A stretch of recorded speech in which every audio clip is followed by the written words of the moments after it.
وقت کا بادشاہ ہوتا ہے، چاہتا ہے آپ کو مال پیش کرتا ہے اشرفیوں کی صورت میں۔ یہ پیر کی نشانی ہے کہ پیر مال کی طرف نظر نہیں رکھتے، پیروں کی نظر سینے پر ہوتی ہے۔ آج کل کے پیروں کی نظر بھی سینے پر ہوتی ہے، پرانے پیروں کی نظر بھی سینے پر ہوتی تھی۔ فرق کیا ہے؟ اصل پیر اور نقل پیر اصل پیر بھی سینے پر نظر رکھتا ہے، نقل پیر بھی سینے پر نظر رکھتا ہے۔ نقل پیر سینے کے اوپر یعنی جیب پر نظر رکھتا ہے، اور اصل پیر سینے میں یعنی کہ دل کے اوپر نظر رکھتا ہے۔ اللہ کرے ہمیں اصل پیر مل جائیں، اللہ کرے ان جھوٹے، ان چور، ان فراڈی پیروں سے ہمیں نجات مل جائے۔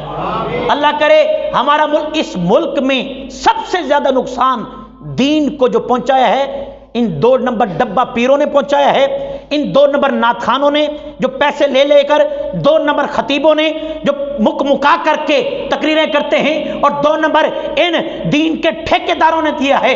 اور جس نے فائدہ دیا ہے، ٹانگیں نہیں تھی لیکن دین کو ایسا فائدہ دیا ہے، اپنی ٹانگیں نہیں تھی لیکن عشق مصطفیٰ میں ہر جوان کو چلنا سکھا دیا ہے۔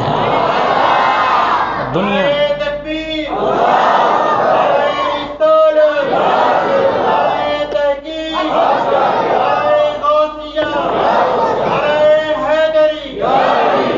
خلیفہ نے آپ کو سونے کی اشرفیاں پیش کی، آپ نے فرمایا رہنے دیجئے۔ آج کل تو ہے نا، اللہ معاف فرمائے، میں نے غلطاً پچھلے جو میں کہا تھا یا نہیں کہا تھا، غلطاً کسی تقریب میں نے کہا ہے، وقت ہوتا تھا کہ خواہش مرید کی ہوتی تھی، پوری اسے پیر کرتا تھا۔ ایسا ہے نا جی، بابے تو جانتے ہیں نا جی، بابوں کو تو بڑا کچھ فیض ملا ہے الحمدللہ۔ آج کل کے نوجوان ہم بھٹکے ہوئے ہیں یار، ہم سے مراد میں تو الحمدللہ، میں جس پیر کا مرید ہوں الحمدللہ، پوری زندگی انہوں نے مصطفیٰ کے گانے گائے ہیں، نغمے گائے ہیں، مصطفیٰ کے گن گائے ہیں۔ آج بھی الحمدللہ فخر سے کہتے ہیں کہ ہم جس کے مرید ہیں، نہ وہ دنیا میں بکا ہے نہ دنیا میں جھکا ہے، جب گیا ہے تو ہر زبان پر تھا کہ سچا عاشق رسول جا رہا ہے۔ لیکن آج کل جو بنے ہوئے ہیں ڈبہ پیر، پہلے ہوتا تھا خواہش ہوتی تھی مرید کی، پوری کرتا تھا پیر۔ کیا ہوتی تھی؟ خواہش ہوتی تھی مرید کی، پوری کرتا تھا۔ اب یہ ہے کہ خواہش ہوتی ہے پیر کی، پوری کرتا ہے مرید۔ اس کو میں بتا دیتا ہوں آپ کو، آپ مانیں گے اس چیز کو انشاءاللہ۔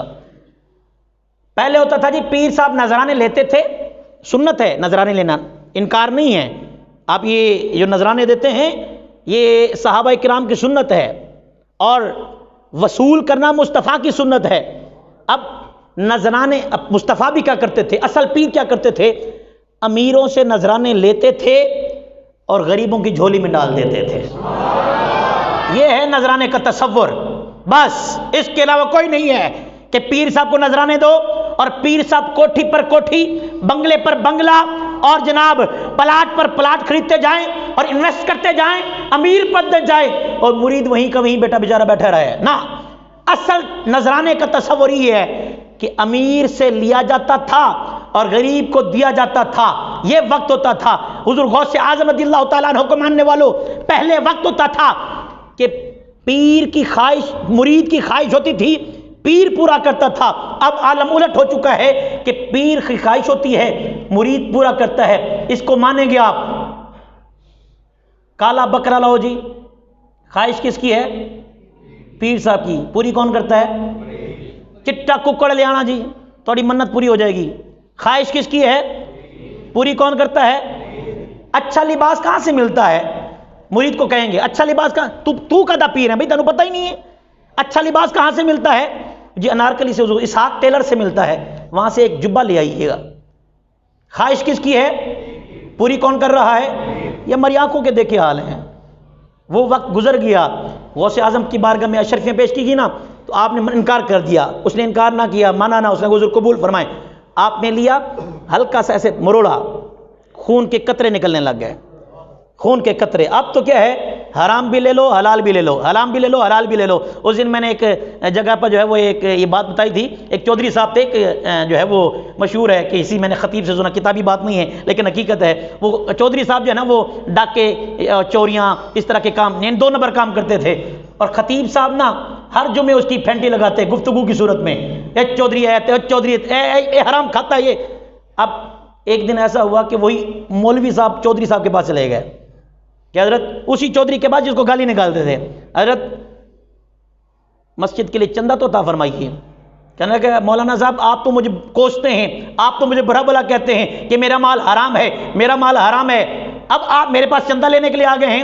مولوی صاحب بھی بڑے سیانے سن، انہوں نے میں لینا ہے حضور، لیکن ہم نا مسجد میں نہیں لگانا، مسجد کے باتھ روم بنانے ہیں۔ اس طرح کے ذہن بن چکے ہیں ہمارے۔